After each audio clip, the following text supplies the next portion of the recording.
In this video, we are going to see how you can do conditional formatting in Microsoft Excel. So let's go ahead and have a look.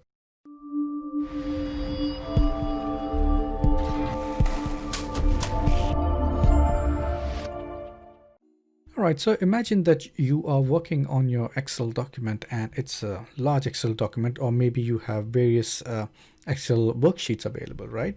And there's a lot of data and you have to go through the data, but you would like some help that, if based on a particular condition, if Excel could highlight the data that you're looking for. So Excel provides you that conditional formatting, and it can be very helpful, especially when you have large amount of data, so that it can create focus points. So for example, I would like to highlight those percentages which are above 20%. So if I exceed 20% of my expenditure, I would like to highlight those cells, or I would like to see those cells where I spent more than $100 or $200. So in order to do that, what you can do is select the range of cells where you want to perform the conditional formatting.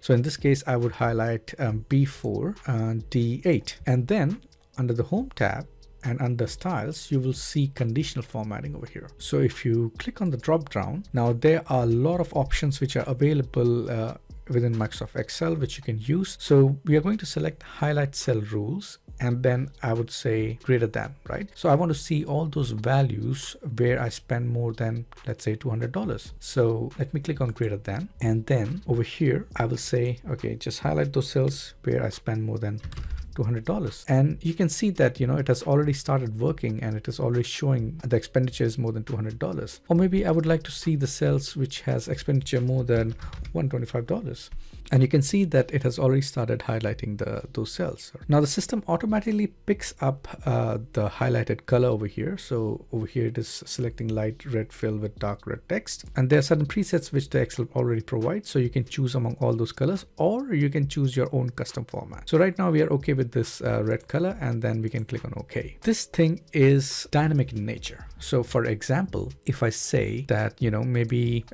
in the month of Jan for phone I spent more than $200, right? And if I hit on enter, you will see that it is now highlighted. So you do not have to go back again and change the formatting. It automatically picks up based on the conditions that you had already provided. So why don't you go ahead and try out this conditional formatting, and we'll meet you in next video.